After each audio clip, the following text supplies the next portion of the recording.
SCRT অডিয়েল মোডত যিসকলে DLED কৰিছিলে তেওঁলোকৰ বিৰুদ্ধে একাংশ ৰেগুলাৰ মোডত DLED কৰা প্ৰাৰ্থীয়ে হাইকোৰ্টত গোচৰ তৰিছে। আৰু ইতিমধ্যে আপোনালোকে এই বিষয়টো অৱগত হৈছেই আৰু তাৰ ওপৰতে আজি এই সম্পূৰ্ণ ভিডিঅ'টো প্ৰস্তুত কৰা হৈছে। একাংশই কৈ আছে যে SCRT যি অডিয়েল মোডৰ DLED সেই অডিয়েল মোডৰ DLEDটো 2 বছৰীয়া আছিলে, গতিকে ইয়াক কোনেও ইনভেলিড কৰিব নোৱাৰে। কিন্তু হাইকোৰ্টত কৰা এই কেছৰ মূল বিষয়টো কি, বিষয়টো কোনটো দিশত গৈ আছে, আজি এই সম্পূৰ্ণ আপোনালোকৰ লগত আলোচনা কৰিবলৈ চেষ্টা কৰিম। গতিকে আপোনালোকে ভিডিঅ'টো শেষলৈকে চাব। আৰু আপুনি ৰেগুলাৰ মোডৰ DLED কৰাই হওক বা SCRT DLED কৰাই হওক বা NISৰ DLED কৰাই হওক, আপোনাৰ অভিমত কি এই কেছৰ সন্দৰ্ভত আপুনি কমেণ্ট বক্সত আপোনাৰ অভিমতটো জনাই থ'ব। NISৰ যি DLED, সেই NISৰ DLEDৰ প্ৰসংগত সুপ্ৰিম কোৰ্টে ৰায়দান দিছিলে যে 18 মহীয়া NISৰ DLED কোৰ্চ লৈ পেলাই ফ্ৰেছ এপইণ্টমেণ্টত তেওঁলোকে আবেদন কৰিব নোৱাৰিব। আৰু তাৰ প্ৰসংগতেই বা তাৰ জাজমেণ্টৰ ওপৰতে ভিত্তি কৰি আমাৰ অসমৰ DWয়েও এইবাৰৰ ৰিক্ৰুইটমেণ্টত NISৰ পৰা DLED কৰা প্ৰাৰ্থীসকলক আবেদনৰ সুবিধা তেওঁলোকে দিয়া নাই DW ফালৰ পৰা এইবাৰৰ LPUP ৰিক্ৰুইটমেণ্টত। NISৰ DLED সন্দৰ্ভত সুপ্ৰিম কোৰ্টে যি জাজমেণ্ট দিছে, সেই জাজমেণ্টৰ সাহসতেই বা সেই জাজমেণ্টৰ যুক্তিতেই অনুপ্ৰাণিত হৈ একাংশ ৰেগুলাৰ DLED কৰা প্ৰাৰ্থীয়ে আমাৰ গুৱাহাটী হাইকোৰ্টত অসমৰ SCRTৰ যি অডিয়েল মোডৰ DLED তাৰ ওপৰত কেছ কৰিছে। আৰু কেছটোৰ মূল বিষয় হৈছে আমাৰ যি LP আৰু UPৰ কাৰণে 26 ডিচেম্বৰ 2023 26 ডিচেম্বৰত যি এডভাৰটাইজমেণ্ট ওলাইছে, এডভাৰটাইজমেণ্ট A আৰু এডভাৰটাইজমেণ্ট B, সেই এডভাৰটাইজমেণ্ট A আৰু Bত যি SCRTৰ পৰা কৰা অডিয়েল মোডৰ DLED, একাংশই ক'ব বিচাৰিছে যে এই অডিয়েল DLED SCRTৰ পৰা যি কৰিছে, সেই অডিয়েল DLED 18 মহীয়া বা 16 মহীয়া বুলি ক'ব বিচাৰিছে। গতিকে এই 18 মহীয়া আৰু 16 মহীয়া SCRTৰ অডিয়েল মোডৰ DLED কেনেকৈ বৈধ হ'ব, তাৰে প্ৰসংগত এই এডভাৰটাইজমেণ্টটোকেই চেলেঞ্জ কৰিছে একাংশ প্ৰাৰ্থীয়ে গুৱাহাটী হাইকোৰ্টত কেছ কৰিছে। এডভাৰটাইজমেণ্ট A আৰু এডভাৰটাইজমেণ্ট B যি ডিচেম্বৰৰ 26 তাৰিখে ওলাইছিলে, সেই এডভাৰটাইজমেণ্টটোকেই চেলেঞ্জ কৰিছে এই কেছৰ জৰিয়তে। এতিয়া এই বিষয়টোৰ ওপৰত উকিলে, পিটিশ্যনাৰ পক্ষৰ উকিলে যদি সবলভাৱে তেওঁলোকৰ যুক্তি দাঙি ধৰে, তেতিয়াহ'লে কিন্তু চৰকাৰে এই এডভাৰটাইজমেণ্ট হয়তো সংশোধন কৰিবলগীয়া হ'ব পাৰে। এতিয়া মূল কথা হ'ল যে অডিয়েল মোডৰ যি DLED, SCRTৰ যি অডিয়েল মোডৰ DLED, সেই অডিয়েল মোডৰ DLED আচলতে 2 বছৰীয়া আছিল নে 18 মহীয়া আছিলে। SCRTৰ যি অডিয়েল মোডৰ DLED, সেই তাৰ চাৰ্টিফিকেটত কিন্তু স্পষ্টভাৱে লিখা আছে 2 বছৰীয়া কোৰ্চ বুলি। চাৰ্টিফিকেট বা মাৰ্কশ্বিটত 2017-19 বুলি তেওঁলোকৰ ইয়াৰ লিখা আছে, ছেছন লিখা আছে। গতিকে তাতে সম্পূৰ্ণ এটা 2 বছৰীয়া কোৰ্চ বুলি তাতে স্পষ্টভাৱে লিখা আছে।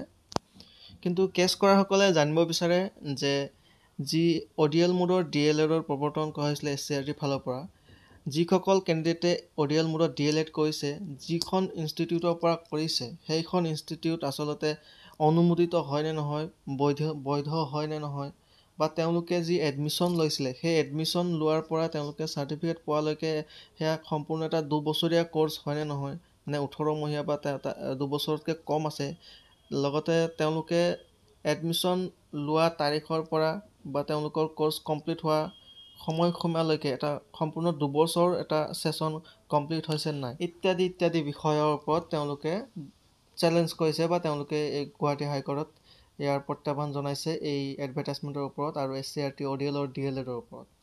আমি অৱগত যে SCRTৰ অডিয়েলৰ DLED ৰাষ্ট্ৰসংঘৰ এটা সংস্থাই এই প্ৰৱৰ্তন কৰাইছিলে SCRTৰ অডিয়েলৰ DLED, আৰু তাৰ ওপৰতেই আমাৰ অসমৰ SCRTয়ে এই অডিয়েলৰ DLED কৰাৰ ব্যৱস্থা কৰিছিল। আৰু এইটো এটা স্পেচিয়েল কোৰ্চ আছিলে, এই অডিয়েল DLEDটো এটা স্পেচিয়েল অডিয়েল DLED কোৰ্চ আছিলে। আৰু এই পিটিশ্যনাৰসকলে বা যিসকলে আজি 19 জনে কেছ কৰিছে গুৱাহাটী হাইকোৰ্টত, তেওঁলোকে ক'ব বিচাৰিছে যে SCRTৰ এই অডিয়েল কোৰ্চটোত কিছু চেণ্টাৰত ক্লাছ হোৱা নাই, কিছু চেণ্টাৰত কম হৈছে, কিছু চেণ্টাৰত বিভিন্ন ধৰণৰ বিসংগতি বেমেজালিৰে এই ডিগ্ৰী বা কোৰ্চ লোৱা বুলি তেওঁলোকে অভিযোগ কৰিব বিচাৰে। আৰু এয়া কেতিয়াও ৰেগুলাৰ মোডৰ DLEDৰ সমপৰ্যায়ৰ হ'ব নোৱাৰে।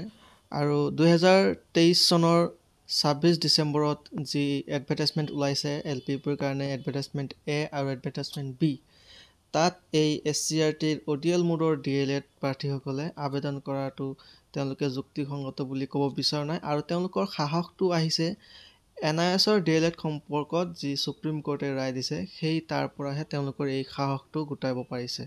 এতিয়া এই গোচৰটোত কোৰ্টত ইয়াৰ সপক্ষে বিপক্ষে বিভিন্ন ধৰণৰ যুক্তি হ'ব। আৰু যিহেতু এই SCERTৰ ODL মোডৰ DLED কোৰ্চটো কেণ্ডিডেটসকলে নিজে নিজে প্ৰৱৰ্তন কৰা এটা কোৰ্চ নহয়, ই সম্পূৰ্ণ অসম চৰকাৰৰ নেতৃত্বত অসম চৰকাৰৰ পৰিচালিত SCERTৰ ফালৰ পৰা প্ৰৱৰ্তন কৰা SCERTৰ নিৰ্দেশত পৰিচালিত এই এটা ODL DLED কোৰ্চ। এতিয়া গুৱাহাটী হাইকোৰ্টে এই গোচৰ সন্দৰ্ভত যিসকলে জবাবদিহি হ'ব বা যিসকলে ৰিপ্লাই দিব লাগিব তেওঁলোকক 4 সপ্তাহৰ সময়সীমা বান্ধি দিছে। ইয়াতে আমাৰ ৰিপ্লাই দিব লাগিব DEE, লগতে আমাৰ SCERT যাৰ নেতৃত্বত এই ODL DLED কোৰ্চ চলোৱা হৈছিলে, আৰু কেইবাটাও সংস্থা আছে। লগতে প্ৰধানত আমাৰ SCERTয়ে ৰিপ্লাই দিব লাগিব আৰু DEEও ৰিপ্লাই দিব লাগিব। আৰু তেওঁলোকক 4 সপ্তাহৰ সময়সীমা আমাৰ হাইকোৰ্টে বান্ধি দিছে। তেওঁলোকে 4 সপ্তাহত ইয়াৰ ৰিপ্লাই দিব লাগিব। তেওঁলোকৰ যুক্তি দাঙি ধৰিব লাগিব। SCERTয়ে ক'ব পাৰিব লাগিব যে ই সম্পূৰ্ণ 2 বছৰীয়া কোৰ্চ আছিলে আৰু তেওঁলোকৰ নিজৰ সপক্ষে যুক্তি কিছু দাঙি ধৰিব লাগিব। আৰু হাইকোৰ্টে সেয়া তাৰ যুক্তিযুক্ততা আৰু তাৰ প্ৰাসংগিকতা তেওঁলোকে পৰীক্ষা কৰি বা বিবেচনা কৰি চাব। এই 4 সপ্তাহৰ ভিতৰত তেওঁলোকে শপতনামা দাখিল কৰিব লাগিব গুৱাহাটী হাইকোৰ্টত। এতিয়া এই 4 সপ্তাহ বা 1 মাহ যি সময়সীমা, এই সময়সীমাত LPUPৰ ডকুমেণ্ট ভেৰিফিকেশ্যন বা অন্যান্য কাম কাজখিনি কি হ'ব? স্থবিৰতা আহিব নে ইয়াৰ কাম কাজখিনি চলিব? যিহেতু এই গোচৰটোত SCERT, লগতে আমাৰ শিক্ষা বিভাগ, লগতে DEE আৰু লগতে NISকো সাঙুৰি লোৱা হৈছে আৰু লগতে মুঠ 6টা সংস্থা ইয়াৰ ৰিপ্লাই দিব লাগিব, শপতনামা দিব লাগিব। গতিকে ই এটা সম্পূৰ্ণ জটিলৰ ফালে গৈ আছে। তেওঁলোকে এই যথাসময়ত তেওঁলোকে ইয়াৰ শপতনামা দাখিল কৰিব লাগিব। আৰু ইয়াৰ মাজতেই আমাৰ এই যি LPUP ৰিক্ৰুইটমেণ্টৰ আবেদন হৈ গৈছে, সেই আবেদন প্ৰক্ৰিয়াৰ যি কাম কাজ ডকুমেণ্ট ভেৰিফিকেশ্যন হ'ব লাগিব, এতিয়া সময় আহি পৰিছে, ডকুমেণ্ট ভেৰিফিকেশ্যনৰ সময় আহি পৰিছে। এই সময়তে এতিয়া কোৰ্টত এই কেছটোৱে হয়তো আমাৰ এই ৰিক্ৰুইটমেণ্ট প্ৰচেছটোক বিলম্ব কৰিব, যিহেতু ই এটা কোৰ্টৰ আইনী মেৰপেচত সোমাই পৰিছে। গতিকে এই আইনী মেৰপেচত থকা সময়ছোৱাত ইয়াৰ পৰৱৰ্তী ইয়াৰ যিখিনি অন্যান্য কাম কাজ সেয়া আগবঢ়াই নিব পাৰিবনে নাই, নে এয়া কোৰ্টৰ ৰায়দানৰ ওপৰত বা কোৰ্টৰ জাজমেণ্টৰ ওপৰত সেয়া তেওঁলোকে অপেক্ষা কৰি থাকিবলগীয়া হ'ব পাৰে। সেয়া এটা বৰ্তমান যথেষ্ট জটিলতাৰ বিষয় হৈ পৰিছে। আৰু এই সংস্থাসমূহে SCERTৰ দৰে সংস্থাসমূহে কোৰ্টত শপতনামাত তেওঁলোকে পতিয়ন দিব লাগিব তেওঁলোকে যে এই DLED কোৰ্চটো 24 মহীয়া আছিলে বা 2 বছৰীয়া আছিলে বুলি পতিয়ন দিব পাৰিব লাগিব যুক্তি সহকাৰে। যিহেতু SCERTৰ ODL মোডৰ DLED কোৰ্চটোত স্পষ্টভাৱে 2 বছৰীয়া কোৰ্চ 2 years ডিপ্ল'মা বুলি লিখা আছে, গতিকে তেওঁলোকক ঘপককৈ এই ৰিক্ৰুইটমেণ্টৰ পৰা বাহিৰ হ'ব বা তেওঁলোকে ইয়াত অযোগ্য হ'ব বুলি আমি ঘপককৈ ক'ব নোৱাৰি, যিহেতু তাত 2 years ডিপ্ল'মা বুলি স্পষ্টভাৱে লিখা আছে। আৰু এই কোৰ্চটো যিহেতু অসম চৰকাৰৰ নিৰ্দেশনাত বা অসম চৰকাৰৰ ছত্ৰছায়াতে এই কোৰ্চটো সম্পন্ন হৈছিলে 2017-19 বৰ্ষত। গতিকে এই কোৰ্চটো আৰু লগতে ডিপ্ল'মা 2 years ডিপ্ল'মা বুলি লিখা আছে, যিহেতু পোনছাতেই ইয়াক যে নাকচ কৰিব পাৰে DEE ফালৰ পৰা বা এই অযোগ্য হ'ব পাৰে বুলি আমি এতিয়া ক'ব নোৱাৰি।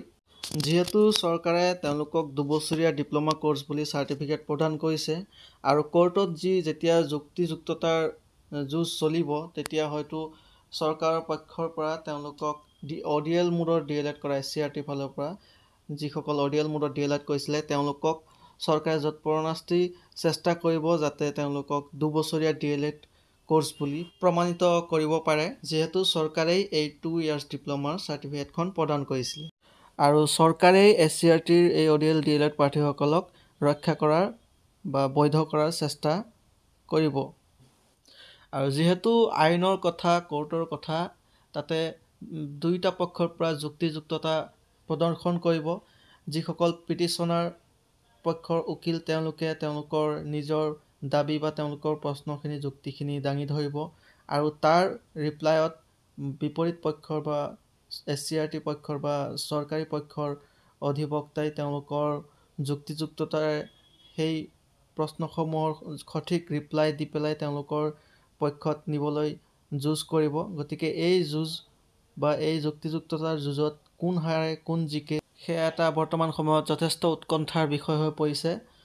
আৰু যি 2023 চনৰ 26 ডিচেম্বৰত আমাৰ DEE সম্পূৰ্ণ এটা নতুন পদ্ধতিত, সম্পূৰ্ণ টেটৰ ওপৰত ভিত্তি কৰি হ'ব পৰা এটা ৰিক্ৰুইটমেণ্টৰ প্ৰৱৰ্তন কৰি এই এডভাৰটাইজমেণ্ট প্ৰৱৰ্তন কৰিছিলে, এডভাৰটাইজমেণ্ট A আৰু এডভাৰটাইজমেণ্ট B LPUPৰ কাৰণে। সেই সম্পূৰ্ণ এডভাৰটাইজমেণ্টটো বৰ্তমান এটা আইনী মেৰপেচত সোমাইছে আৰু ই এটা বিলম্বৰ দিশে গৈ আছে বুলি ক'ব লাগিব। আৰু এই কেছটোৱে বহুতো প্ৰাৰ্থীৰ, যথেষ্ট পৰিমাণৰ প্ৰাৰ্থীৰ ওপৰত মনোকষ্ট দিছে, যিহেতু সকলোৱে এই ৰিক্ৰুইটমেণ্ট প্ৰচেছটো সোনকালে হোৱাটো বিচাৰে। যিহেতু বহুতো কেণ্ডিডেটৰ বয়সৰ কথা আছে, তেওঁলোকৰ বয়সসীমা ইতিমধ্যে পাৰ হওঁ ধৰিছে, তেওঁলোকৰ হয়তো আশাত চেঁচা পানী পৰাৰ আশংকাই দেখা দিছে। এই কেছটোৰ বাবে একাংশৰ লাভ হ'লেও বা একাংশৰ কাৰণে ভাল হ'লেও একাংশৰ কাৰণে বেয়া। আৰু ৰেগুলাৰ মোডৰ DLED প্ৰাৰ্থীসকলৰ মাজৰো কিছু প্ৰাৰ্থীয়ে এই গোচৰ সন্দৰ্ভত ভাল পাইছে বা সহমত জনাইছে যদিও একাংশ প্ৰাৰ্থীয়ে ইয়াৰ বিৰোধিতা কৰিছে। এই ৰিক্ৰুইটমেণ্ট প্ৰচেছটো আইনী মেৰপেচত সোমাই বিলম্বৰ কৰিব নালাগিছিলে। আৰু গোচৰ তৰা 19জন কেণ্ডিডেটৰ পক্ষতো যুক্তি নথকা নহয়। কিন্তু যোৱা বছৰ অৰ্থাৎ 2023 চনৰ 25 মে তাৰিখে যি ৰিক্ৰুইটমেণ্ট বা এপইণ্টমেণ্ট হৈ গ'ল, তাতে বহুতেই SCERTৰ এই ODL মোডৰ DLED কৰা কেণ্ডিডেটে এপইণ্টমেণ্ট পাইছে, তাৰ আগতেও পাইছে, চাকৰি কৰি আছে। এতিয়া তেওঁলোকৰ চাকৰিৰ বৈধতাক লৈও এতিয়া প্ৰশ্ন উত্থাপিত হৈ আছে বা তেওঁলোকৰ সম্পূৰ্ণ এতিয়া শংকাত তেওঁলোকেও থাকিবলগীয়া হৈ আছে। এতিয়া ইয়াত যদি এটা দীঘলীয়া আইনী মেৰপেচৰ সৃষ্টি হয়, তেতিয়াহ'লে আমাৰ এই LPUP ৰিক্ৰুইটমেণ্টত স্থবিৰতা আহিব পাৰে। গতিকে এই কামটো বহুত বেছি ভাল হৈছে বুলি বহুতেই ক'ব বিচৰা নাই। ইয়াৰ পৰিৱৰ্তে শিক্ষামন্ত্ৰী বা মুখ্যমন্ত্ৰীক লগ ধৰি পষ্টৰ কিছু সংখ্যা বৃদ্ধি কৰি SCERT ODL বা ৰেগুলাৰ DLEDৰ ODL সকলোৱে যাতে চাকৰি এটা পাবলৈ সক্ষম হয়, তাৰ বাবে পষ্ট বৃদ্ধিৰ বাবে তেওঁলোকক অনুৰোধ জনাব লাগিছিলে। এই কেছ কৰি এই ৰিক্ৰুইটমেণ্ট প্ৰচেছটো বিলম্ব কৰাৰ পৰিৱৰ্তে সেয়া কৰিলেও কিন্তু ভাল আছিলে।